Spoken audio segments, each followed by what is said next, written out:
Greetings, everyone, and welcome to the 55th edition of Cinema Effect. I'm Zach, and I'm joined by Disney's number one hater, Jaden. G'day. G'day. And when you used this nickname the other day, Jaden, I loved it. But I want to kind of leave it as your thing. I don't want to steal it, but I just want to acknowledge that I loved the Cinema Effect's number one, most popular member on Letterboxd, right? That was great. AKA John Cena, AKA Fitzy, AKA Liam. Hello. Just adding to his catalogue. Yeah. It only expands. How do you feel that you only have two nicknames and it's going up there for him? No, I'm happy with my two. Yeah. How do you feel that you're one not often reoccurring one? Sir Kaz or the Schofield Kid, or? Schofield Kid's kind of been neglected, hasn't it? It really has, yeah. Actually, surprised I remembered that from episode 8. 50 episodes ago. Oh my god, that's crazy. Let's not get nostalgic. Because, ladies and gentlemen, this is Cinema Effect. It's a podcast where we review and talk about a different movie every single Monday. You can find us on YouTube, Spotify, and all the podcast apps. So please subscribe. Let us know what you think. Follow us on Instagram. Check us out. As always, we'd love you to submit your questions, thoughts, reviews for next week's film in the YouTube comment section, or send us a DM. Direct message, as the kids call it, on Instagram. You can do that. That's open there for you. Our specific question of the show is going to be, what is your favourite MCU thing? There's way more movies than shows, but there are now 2 complete shows. So if one of them's your favourite, that's great. But your favourite MCU movie or show, let us know. And we'll read them out at the end of next week's show. And that'll be fun. This week we're reviewing the Bourne Legacy, which opened in the US on the 10th of August 2012. It was directed by Tony Gilroy, which is interesting considering he wrote the screenplays for all 3 of them, but now he's jumping behind the camera here. The genre is an action thriller, and the synopsis reads, an expansion of the universe from Robert Ludlum's novels, centered on a new hero whose stakes have been triggered by the events of the previous 3 films. All right. Fitzy, I need you to go. Just go. What do you think? I don't know. Yeah, it was average. Significant drop off, I guess. I don't know. It wasn't the worst movie, but had some pretty bad moments. But overall, it was just pretty run of the mill, So, yeah. I mean, the most disappointing thing is the gap, so to speak, in the movie quality. But oh yeah, it wasn't terrible. Yeah. Yeah. Go for it, Jaden. I was pleased and disappointed because I genuinely didn't know. I thought that Jeremy Renner had been recast as Bourne for a prequel type of film. I didn't realize that this was a separate story. So learning that this was a new hero, I was like, oh, cool. But then it follows too closely to what Bournes were previously. You have this new film, you have this new Bourne film, new hero, new character. It's the legacy of Bourne. But yet, it is just another Bourne film, just reskinned, I think that's where my biggest issue comes with it, because, I think everything was, fine, good, but, it was just far too similar. Yeah. I really wanted to hear what you guys thought about it immediately, because for me, I had an interesting time watching it. I was disappointed, but in a way I wasn't expecting. I was talking a few times, I think, in our previous Bourne stuff about how I'm scared to jump into this movie, and because I know it's sort of mediocrely received and stuff, but this movie was mediocre, but I was expecting to jump into it and just watch an average, exactly what you're saying, an average Bourne thing that they try and replicate, and it's just boring. But it wasn't that though. If I was reviewing the first half of the movie, I'd tell you it was a pleasant surprise. I'd tell you it was cool, and I really appreciate the story direction and the fact that they're very much it's the Bourne Legacy, and that's what they're going with, exploring the universe in much more detail and actually focusing on the effects that what Jason does in the trilogy would have on other people and other agents, and the implications on the government and everything. I think that's all really cool stuff. But the second half, oh my god, it went from I was watching the first half and I was like, dude, this is a 7 or an 8. This is good. This is genuinely engaging me right here. And wow, it just sucked in the second half. That they dropped the ball so hard. Shane Jacobs rocks up. Dude, that was surprising. That was Yeah. hilarious, dude. That was great. Good for him. And he's just himself too. He just plays himself. Yeah, that was fun. But dude, I was surprised Tony Gilroy wrote this. As I was watching, I didn't know until the credits hit. Because I thought they were trying. I thought if Tony Gilroy's going to write a script like this about the legacy of his movie universe, because it really is his movie universe, that he conceptualized, not obviously the novels and stuff, but as we've talked about plenty of times, the movies go on their own path and don't follow the books really at all. So I would have thought someone else wrote this shit, but man, he wrote it and he really drove it into the ground at the end there. Ended with a really bad taste in my mouth, and I don't know, does a really, really does a disservice to the good stuff in this franchise and the good stuff in this movie. It sucks. But yeah, I guess what I'm saying is it was a story of a 180 for me. It went up and it crashed. It crashed so hard. Really? Yeah. Did you think it was average the whole time? Yeah. Okay. Yeah, but I also felt that like the first half was a bit more to blame because I felt there was just like a lot of what's the word? Exposition. Yeah, like a lot of exposition in the first half, whereas like the FBI guys don't really like it's not until the last like 40 or so minutes that the FBI and new Jeremy Renner guy actually know each other exist and one's chasing the other. But the rest of the film is kind of. I mean, I like the. I think the best part of the movie is the Renner and Oscar Isaac part in the cabin. Yeah, I thought that was pretty good. And like the wolves and stuff. That part was okay, but then once we get back on the once Renner gets on the road and he's just like a boring character, and that other Rachel Sites or whatever, What? not that it's not that interesting, but yeah, I don't know. I feel like it's half. I get what you're saying, Zach, in the sense it's like two different movies, kind of, because That's how I felt. Yeah. if it wanted to be a Bourne movie, it could have done that, like set up chasing him from the start. But the first half is more like, well, not the first half, the first third with the cabin stuff is interesting. Then it kind of changes. The exposition, it's fair. It honestly didn't really bother me here. It was just maybe it's just because I was so into the ideas they were exploring. The Oscar Isaac cabin stuff is awesome, and it's more like it's too short for me to really sit here and say, oh my god, I'm going to defend that part of the movie because how long is it really? It's not that extensive, so it's more the idea of that, and it's just cool seeing other Treadstone agents and other agents out there. And Aaron Cross is his name, right? Jeremy Renner's character, Yeah. I think.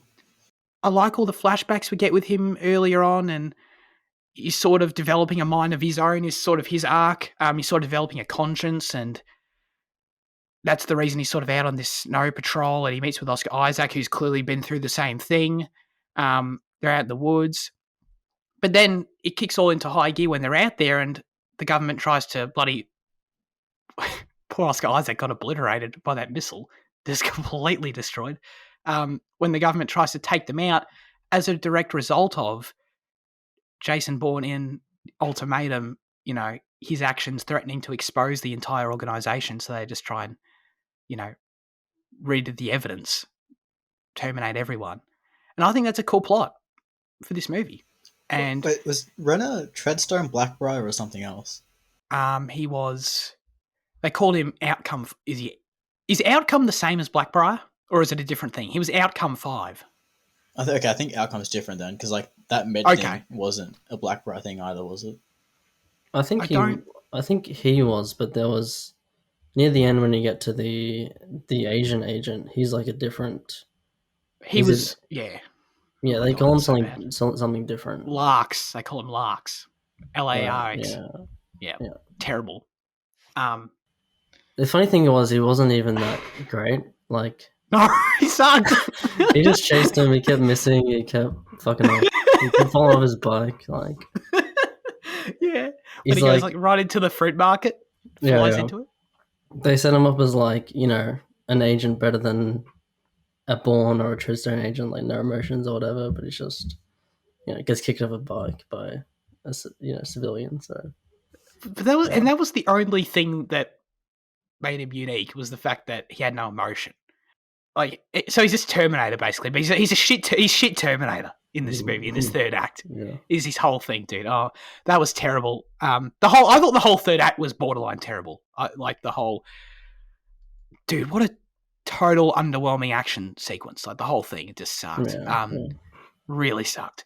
But I do want to, I don't know, try and paint the picture a little bit why I did like the first half so much. Like I said, I think the plot's really cool. I like how it ties into the original trilogy. I wonder, would you guys think that casual people, or maybe people who haven't seen like Bourne movies in years, if you're watching this in a theater in 2012, would be really confused? Because like the only reason I understood what was happening like at the start properly was because I just watched Ultimatum. But at the same time, you're not wrong. There's plenty of exposition.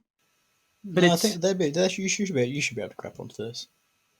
You reckon? But the way they sort of just cut into not Kill Bill, the guy who I called Kill Bill, who's definitely not Kill Bill, like the scene with him and he's like, and we're back with Simon Ross again, and he's, you know what I mean? I only sort of understood the context of that. Yeah.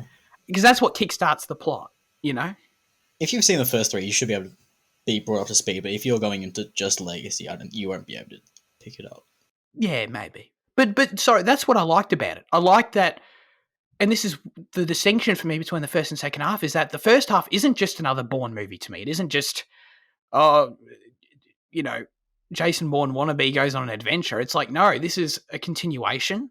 This is reliant on these other films, and it's cool that the plot does that. But instead, the second half totally negates that and just turns into, it turns into exactly what I didn't want, and what the first half wasn't for me. It was just Bourne ripoff, flying around. Where were they? The Philippines, doing whatever. Really bad plot devices.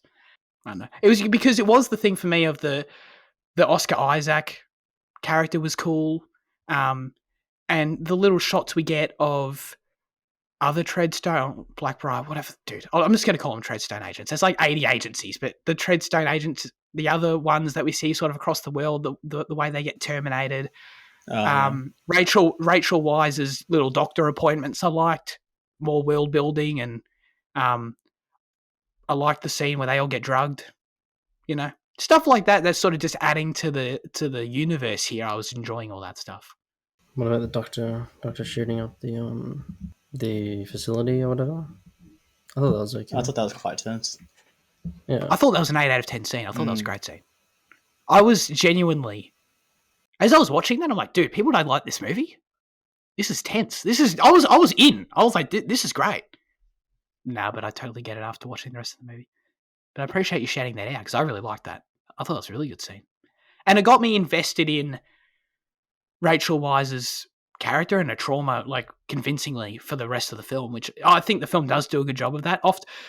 Because, you know, when Jeremy Renner's trying to have a conversation with her and she's, like, freaking out the entire time, like, sometimes I'd find that obnoxious in characters. Just, like, I sound like the most unsympathetic person ever. No, it's entirely fair. That's... You think? It's such an annoying trait. It's just like, dude, just can you say what you're trying to say, please? Because she's like mumbling and stuff and can't speak. But because I felt like I was in the scene that she experiences, what she experienced, I totally resonated. I understood.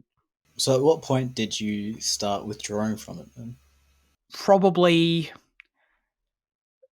the car trip when they escape her house and everything after. I think is actually, it's probably, honestly, if you look at the runtime, it's probably pretty spot on to halfway, honestly. Yeah. Maybe a bit after. Because what does come after that other than just flying to the Philippines? Yeah, but they take ages to do that. They like hang in a hotel room, and the conversation on the side of the road goes for ages, and then they all that is pretty extended. But yeah, honestly, but you're not wrong. Though actually, like from a story perspective, there isn't a whole lot afterwards.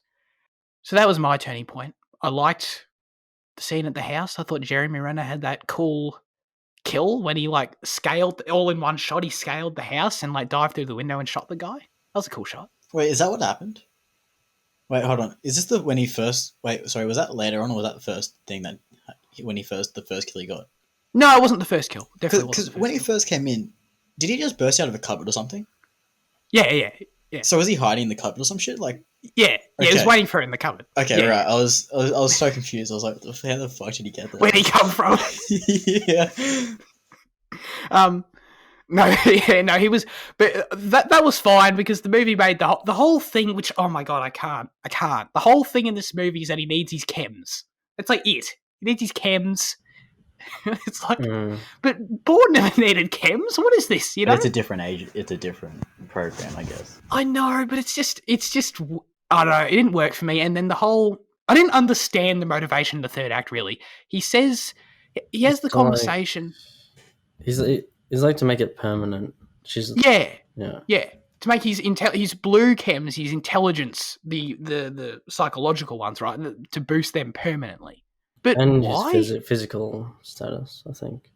But his physical was already boosted permanently. Because he felt like a nobody no. prior to it, or something. Wasn't that the? I think Was it? No, I think his mind deteriorates if he doesn't do it. Because there's small moments in the film where he's like, zoning out for a second. And the whole thing is that it's really small, but for a second he talks to White as like, do you know what happens when you lose all these IQ points at once? Your mind goes bang or whatever. So he's gonna die because there's no chems left or whatever. So he needs to make the transition permanent. But is that just him, or is that everyone else in outcome? Well, everyone else in the outcome died because they swapped out the chems for that fatal one. Yeah, but are they also I meant to. I didn't get any of the movie failed to communicate this to me, obviously. So he needs his chems to survive. Did everyone else need the chems to survive? Yeah. Is that the function of outcome? I They think need the chems to so. live. Yeah. Because when he was at Isaac's place, they were the chems was a top priority because I think there was a threat of dying or whatever. Because he didn't have his chems, so he went over the mountain to get to his house or whatever. Yeah, okay. So he sees Bourne on the television at the airport or whatever. Yeah. So I thought he was gonna seek him out or something, And at the end specifically, That'd be cool. At the end, he's at there's islands around him, and I thought it'd be He's going to Greece or like whatever. a Luke Skywalker, Skelly guy or something. On Netflix, it said it had 10 minutes left, and they're on the boat, and I was like, oh, this is cool. It's gonna be like a Skelly Isles moment with Luke. He's gonna chuck his gun over the cliff or whatever. That's actually there for some reason. Yeah, that'd be cool. But anyway, just saying the dialogue when I was thinking that is actually the ending dialogue. So the music went on, and that moment I was having that thought, and I thought the music would end on a better moment or something, a little more. Yeah. But the main thing I thought about today was the reason the music is one of the reasons the music is so good in the original trilogy or whatever is it feels kind of like a release from the escalation of the film, because all three of the Bourne films are kind of start from a place they're chasing Bourne or he's getting to them, and it just gets wilder and wilder, whereas it didn't feel like a release in this because there was hardly any tension in the actual chasing or any kind of feeling that anything was in danger, so it kind of just felt strange when the music hit. So In every one of these movies, except Identity for me, but when it hits extreme ways, it's every time we're yo, this is sick, and that's the common consensus. Every time we say that, and it just didn't really do it, did it? What's even the dialogue? Okay, it's so forgettable. What do they say? I thought we were going to get lost, and I hope we do. Is that what they say? he's like, oh, there's so many options. I'm finding where we can go. And she's like, oh, I was hoping we were lost. Dun, dun, dun, dun, dun. And that's it. That's it. Yeah, Yeah. I think that's it. Yeah. So okay, as I mentioned, I like Aaron Cross personally. You know, like I honestly like he's not by no means an incredible character, but maybe it's just I like they make an effort to sort of distinguish him from Jason Bourne. It's not just he's Jason Bourne 2.0 because we couldn't have Matt Damon. He does feel like a different character, because he's sort of a smartass and he sort of, but and he has like we had that sniper moment with him, which is something we never really saw Bourne actually snipe people. You know, I know he had a sniper, but so there's enough there. I'm like, okay, this feels different enough. Wait, And what scene was that? when he like sniped the drone. Ah, yeah, You know? yeah. Oh yeah, and remember when he put that goddamn poor wolf man, he put that tracker in the wolf's mouth, and it got wrecked. I feel bad for the wolf. I mean, why could he just chuck it away? Like why do you have to put it in the wolf? It's a great point. He went to all that effort to put it in the wolf's mouth. He could just drop it on the ground. I think because then it looked like he was moving. You know, like he was running away. Right. Yeah. If he was just like sitting there, it looked a bit odd. Well, if he like tossed it and they could be like, oh, he's recovering, hiding for a second or some shit. I don't know. Yeah. Yeah. I don't know. I thought it was kind of a cool moment, though, to be honest. And he cuts it out of him. I thought that was cool. Cuts it out of himself. But yeah, so I do like him enough, and I like Rachel Weisz's character for the reasons I mentioned. I'm invested in her trauma. I dig that. And I like their relationship isn't presented overtly romantic. You know what I mean? Like, obviously, that's what that is what it is. But like, I don't think they kiss, if memory serves. I don't think they do. There's not. I sort of like that the movie plays up the fact that their bond is one that they're here to serve each other. They're both sort of by happenstance in the same sort of situation, on the run from the government for the same reasons, tied up in the same organisation. So to sort of come together for that reason, help each other for that reason. I like that as sort of a relationship dynamic. I like it way more than Bourne and Marie, personally, in Identity. I like it more. But still, when we get to the end, it's whatever. I would have liked a stronger character moment or something. I mean, I was going to use that as a way to transition to Edward Norton. Are you guys happy with that? I forgot he was in the movie. There's a lot of surprises, like him, Oscar Isaac, Shane. Yeah, no, totally. Rachel as well. I was like, oh, jeez. Yeah, I actually had a moment when, in her first scene, I'm like, that's not Rachel Weisz, is it? Because I sort of like couldn't believe like she'd also be in this movie, considering at that point like Edward Norton was in it and Oscar Isaac. I'm like, really? No, obviously it was. And like Paddy Considine was in the first one. I was like, well, are they bringing him back? Like the first scene, I was like, didn't he die? Yeah, that was obviously a flashback or whatever, prequel, sequel. Who does he play? The reporter. Oh yeah. So it's got a solid cast, and they bring people back, and they bring Pam and Noah back at the end in that really awkward scene that has no place in the movie. Everything I've talked about liking this movie so far, and the world building and some of the character stuff, right? There's no bigger botch in this movie than the way they completely did nothing with Edward Norton. Talk about underutilized, dude. He's just how many of these these CIA, sitting in a boardroom, pull that up on the big screen, people, have we seen in these movies? He's just another one.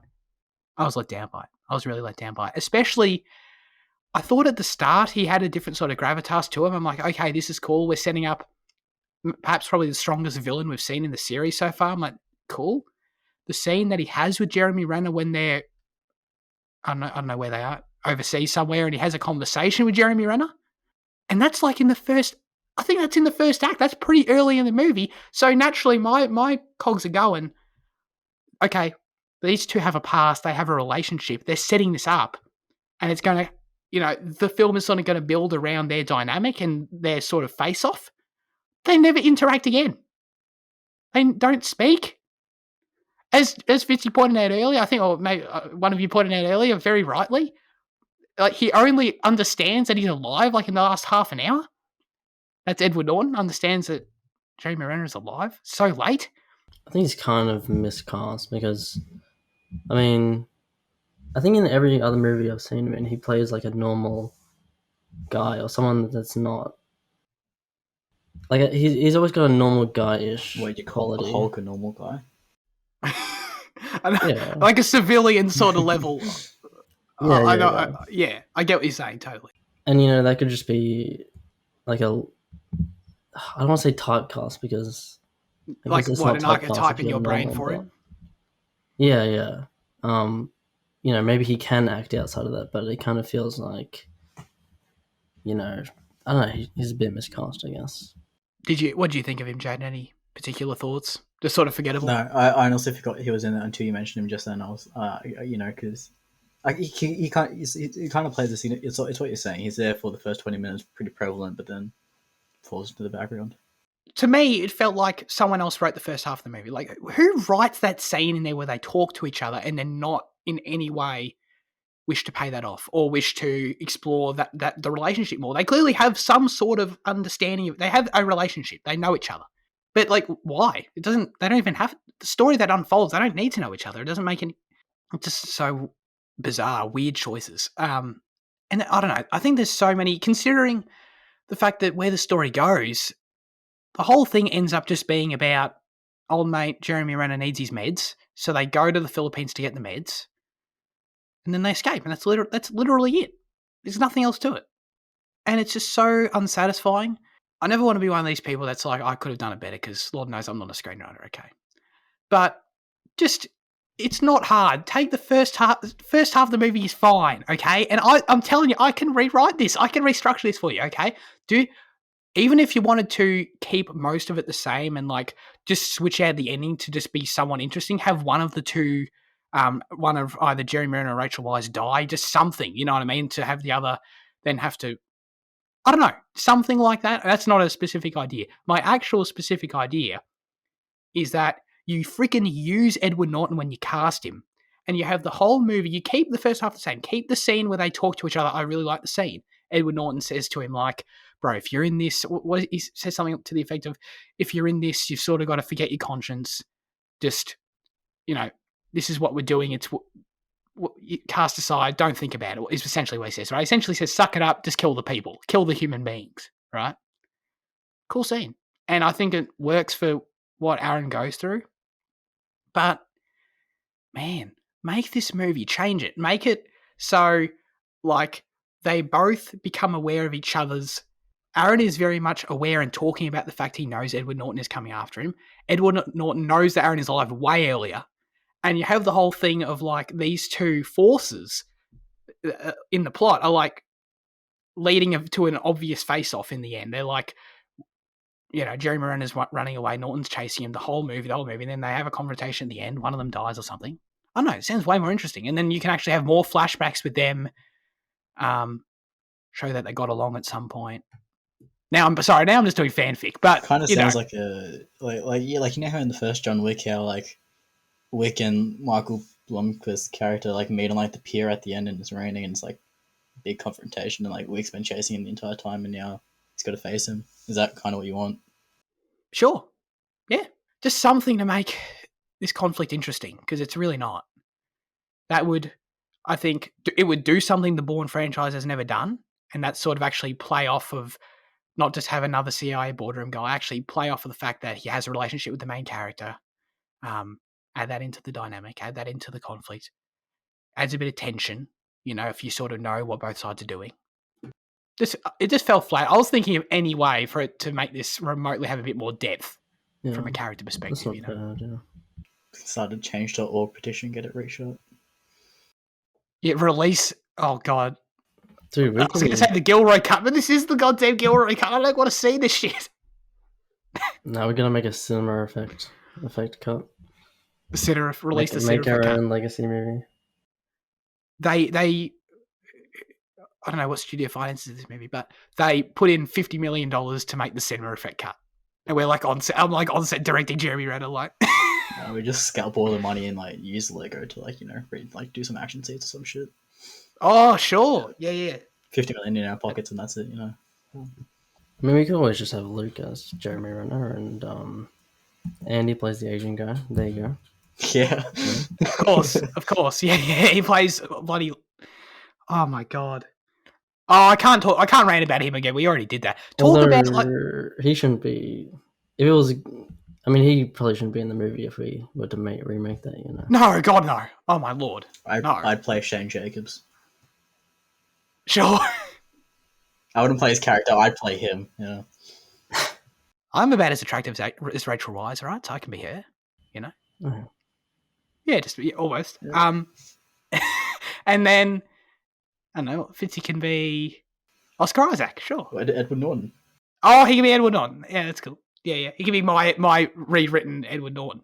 Anyway, with the Larks guy, the Asian Terminator guy, dude, what?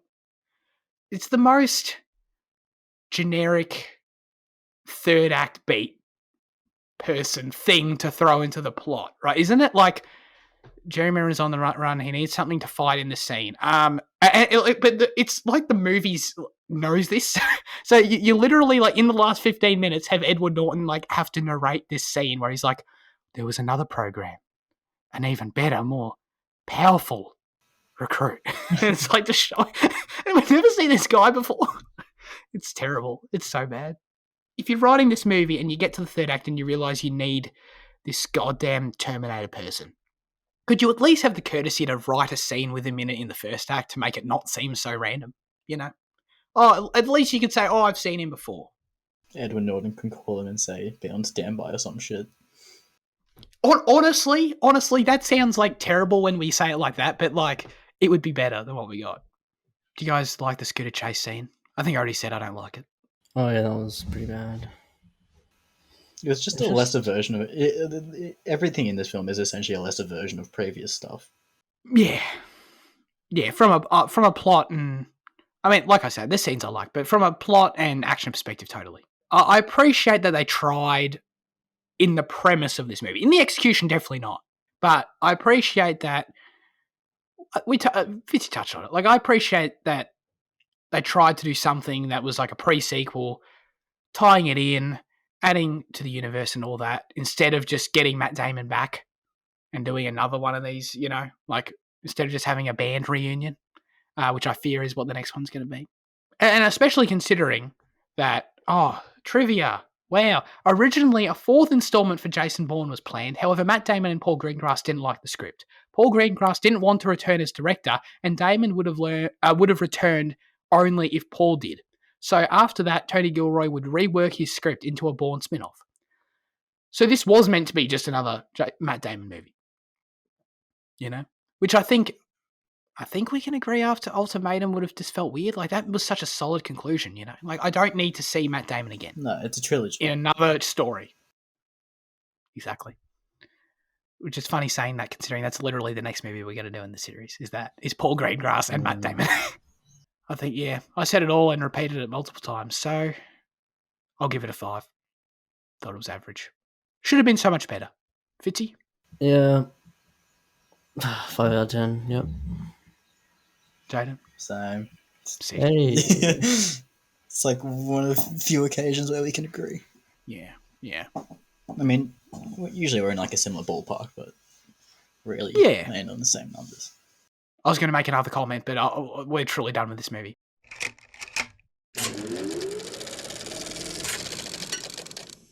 Let's get into news chat.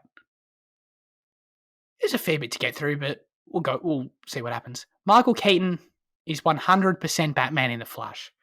There was a story a couple of weeks ago. We didn't talk about it, you know, whatever, but didn't need to at the time. That he was all concerned about COVID in the UK. He was like, I don't know if I'm going to go over there and film The Flash, so don't start assuming I'm in the movie. Because he was previously reported to be in the movie. He's like, I don't know if I'll be in the movie, but he's in the movie. So, cool. I'm just excited for the fact, I mean, people who like Batman 89 will be stoked to see him in the movie, but I just think it's cool that we're getting Ben Affleck and what's his face, Michael Keaton in the same movie as Batman. That's kind of funny. And I feel like DC are just doing their own Spider-Man 3 thing. Like, they're sort of, I feel like the same movie. We're just going to get random news stories about X person is in The Flash or Spider-Man 3. It just feels like the same thing because it's always shocking. But Because wasn't there the same news this week about Doctor Octopus' character? Like 100% confirmation. Yeah. Yeah. I didn't want to bring it up just because how many times have we talked about it, and I mean, I think it was already obvious to everyone on the planet that all those crossovers are definitely happening. But if anyone out there listening right now had 1% of doubt that Spider-Man 3 was going to have all those people in it, then it's been removed because old mate Doc Ock confirmed it. So he literally said it. So yeah, are you a fan of Michael Keaton as Batman, Fitzy? I don't know about this. I don't think. It's not bad, I guess. Okay. No, yeah, but like which original? Is he the Oh, original he's in one? 89 and Returns, the Tim Burton films. Yeah. The two, yeah. And then it's I Val like Kilmer after him, Returns. isn't it? Yeah. Yeah. All right, very good. Furiosa is shooting in old mate Australia, New South Wales in 2022. We've talked about this a few times. It's the Mad Max Fury Road prequel, starring, you guessed it, Furiosa, played by Jaden's favourite Anya Taylor-Joy, and my favourite too, to be honest. And Chris Hemsworth is also in it. Have your thoughts about this shifted at all, Jaden? Because I know, is it the first time we talked about this? It was sort of just like, why are they doing this? Yeah. No, it's still the same. I'll cop it for more content, but like, it's not something I'd ever seek out. I'd much rather a sequel to Fury Road, or and just another Mad Max separate to that. Like the same way that Fury Road shifted from that kind of like pre-apocalypse Australia to this, to what Fury Road is like. If there was a similar shift again and it was just like another kind of reimagining of it, I would have preferred that than this. But I'll trust George on it. I'm sure people will like it fine. Oh, no, that's a lie. I'm sure people will love it. Like, there's probably a chance it comes out and has like another cult following, honestly. But it does feel weird that you're only going to see Tom Hardy play Mad Max once. Yeah, and I love Tom Hardy as Max in that movie. I thought it was really great. Yeah. Well, I love that movie in general. I know you're not the biggest fan of it because it is a 2-hour car chase, but like, Yeah, I like Tom Hardy in that. yeah. And it feels weird that if you take on an iconic role like that, you do it once, So is Max not in this, or? Not from what we know. I don't know, unless he's a cameo or something, but he's not a lead or anything. Well, I think I saw that this is going to span quite a few years, from like early teen to like adulthood, maybe, or something like that. So there's every chance that Max might rock up towards the end. Hey, but that already sounds more interesting to me than Fury Road. Like, you're saying it's spanning years. That means it must have some sort of long-term story. So that sounds cool to me. Yeah. Well, I guess it's It also sounds like it's a different sort of film, which might because it's not work a for other Mad people. Max film. It's a Fury Road. It's a Fury. Furiosa.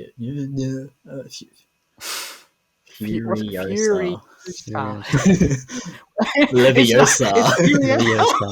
God damn it. We all thought of it, damn it. Not Furiosa. Yeah. So yeah, I might like it. I hope so. I hope it has the same aesthetic as Fury. Still not going to fucking bother with words. It's the Fs. It's the FURs today. Fury. Fury Road. Yeah. Fury. Yeah.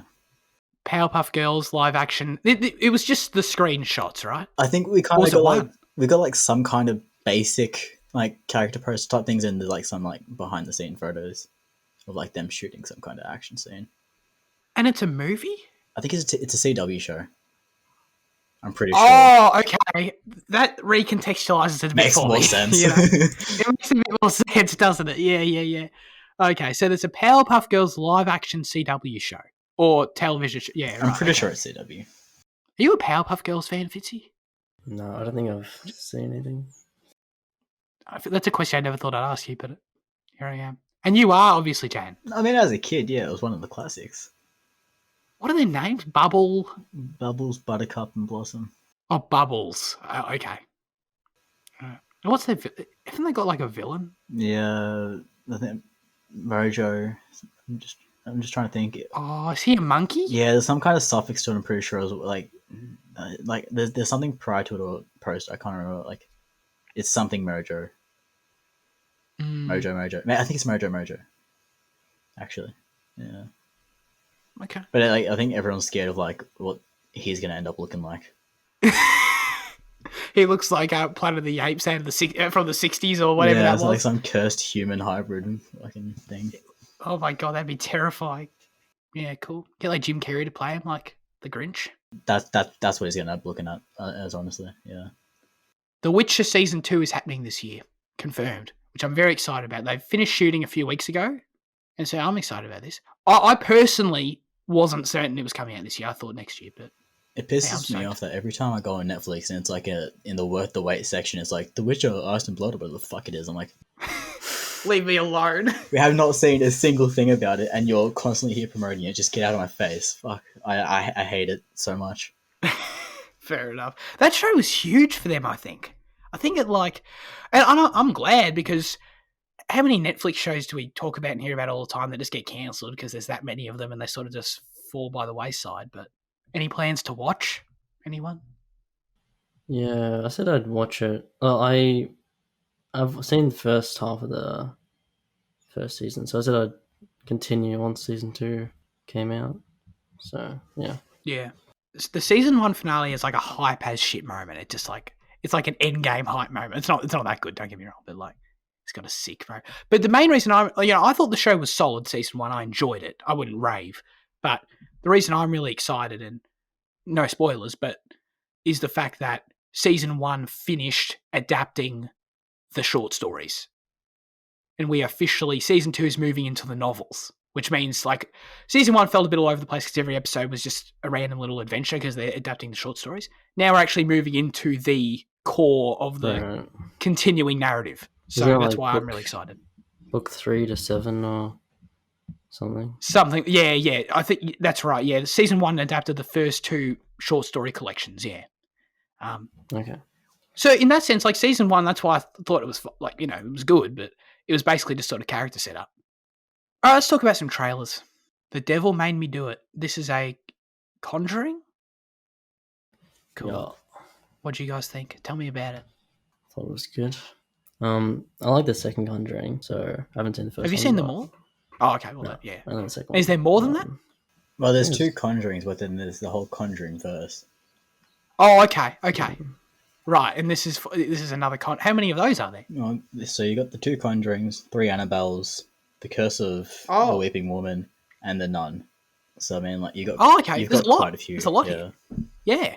Oh, okay. Cool. So this is just another.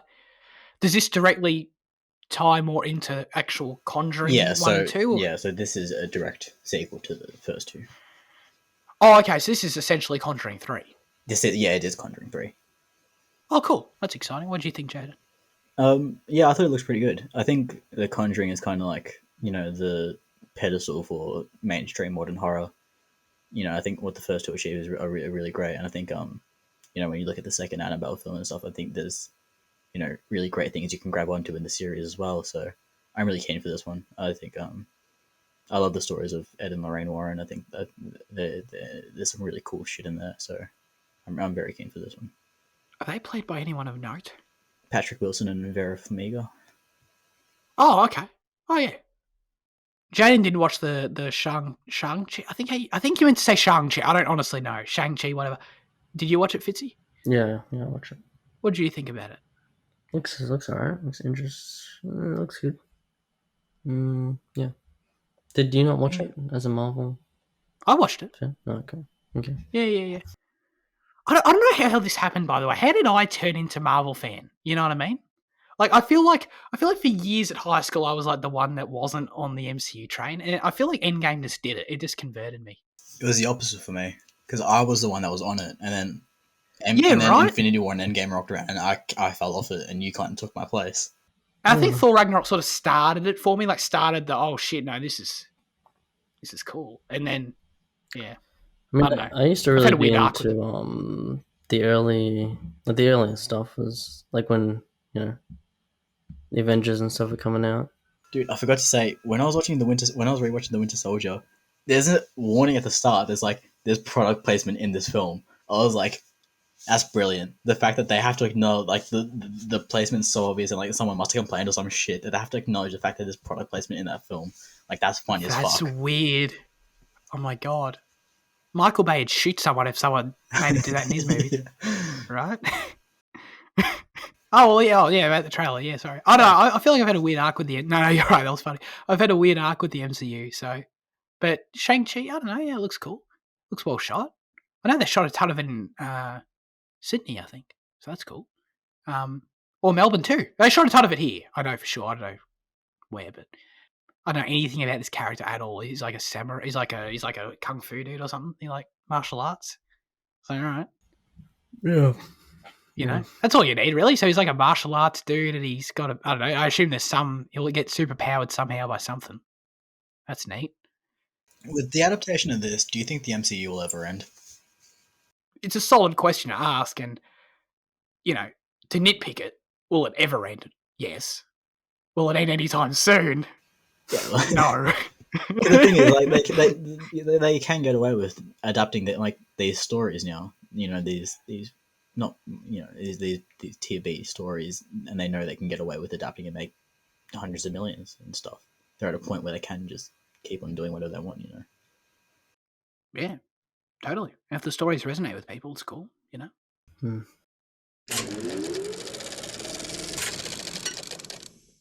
Now it's time for our highlights of the week. Fitzy, what have you been watching? A movie called Irma Vep. I don't know how to pronounce it. But it's like Irma Vep or something. Is my thing, my highlight. It's this movie about Maggie Chung. She plays herself, and she's like on a French. She's on like a French movie set, and it's kind of an 8.5 kind of thing, like a movie about making a movie. Yeah, you'd love it. And it's just kind of like you just it's about the chaos of the environment, I guess, and like she's kind of no one knows what's going on. It's kind of I don't know. It's hard to talk about, I guess. Did you like it, Fitzy? I want to know. Yeah. I love it. It's I gave it a 10 out of 10 because I really amazing. But I find it hard to kind of talk about. So fair enough. I don't know if I'd recommend it to you guys or. Oh, okay. I don't know. Yeah, I don't know. Maybe not. Maybe I'd recommend it to Jaden. Yeah, sure. Jane, what have you been watching?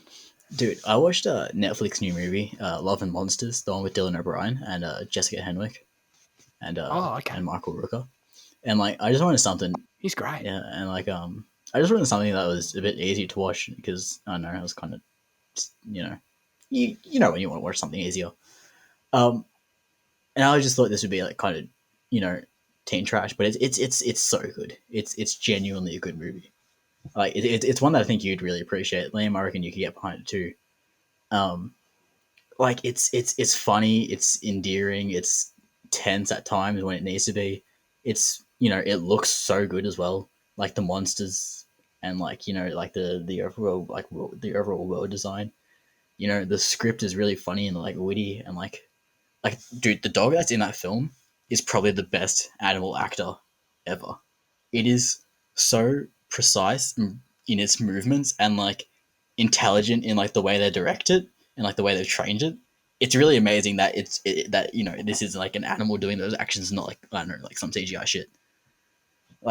Dude, awesome. That dog deserves an Oscar nom, honestly. It's almost the best actor in the movie.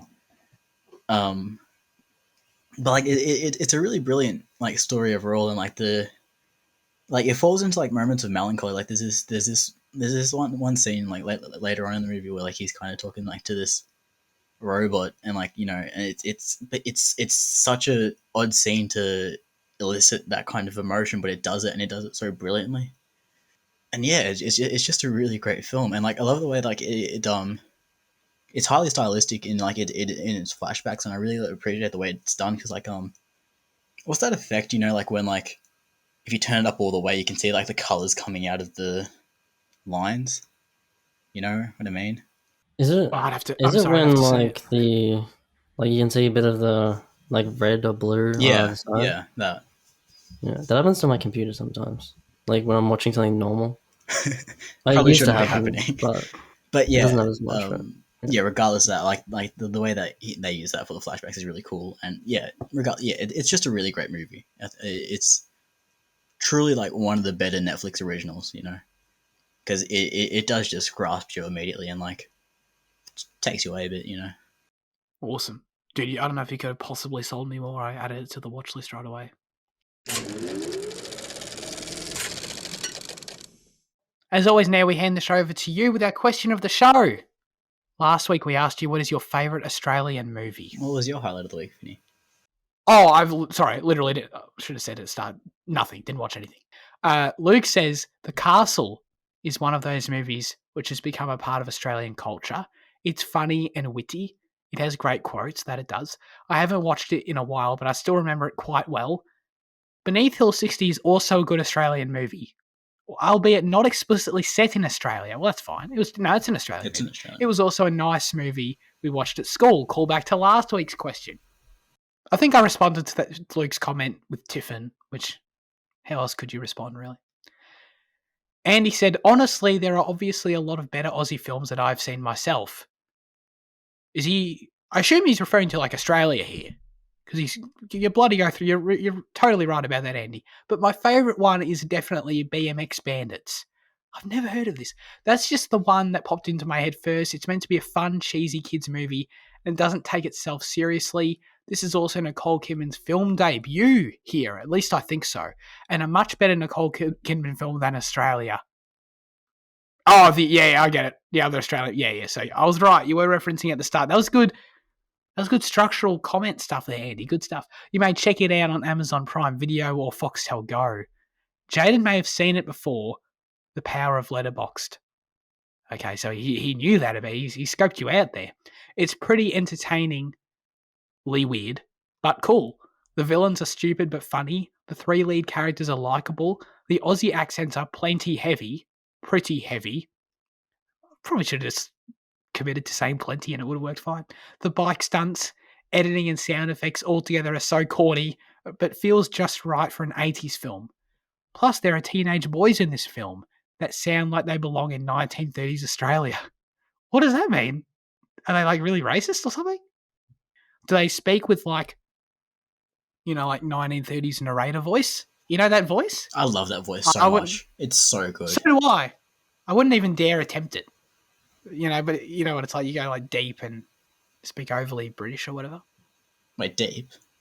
When you're like in those commercials, like those. The war. Are we talking about the like same the thing? preview to the war ones, But like, Yeah. I feel like it's because I remember Seth MacFarlane talking about it as well, but like often it's a lot higher than what it would be because like the microphones back then they couldn't pick up all the frequencies, like they'd pick up the highest frequencies only, and they kind of like make the voice like funny. that, like that. Oh yeah, no. I'm it's like that. That was it kind of what forward. I was imagining, but I do it. The deep voice. I know where you're coming from as well. So I mean, like, yeah. You do something with your voice, that's for sure. Were there any other responses, Fitzy? Yes, got some Instagram. Donna said she had 3 answers. She said Red Dog for one, File Up, and Wish You Were Here. So there's that. Wish You Were Here. What is that? Hang on. I don't know. And then Residence, the film, said Hercules Returns. So yeah. What are these movies? Oh my god, I need to. Wait, is Hercules Returns?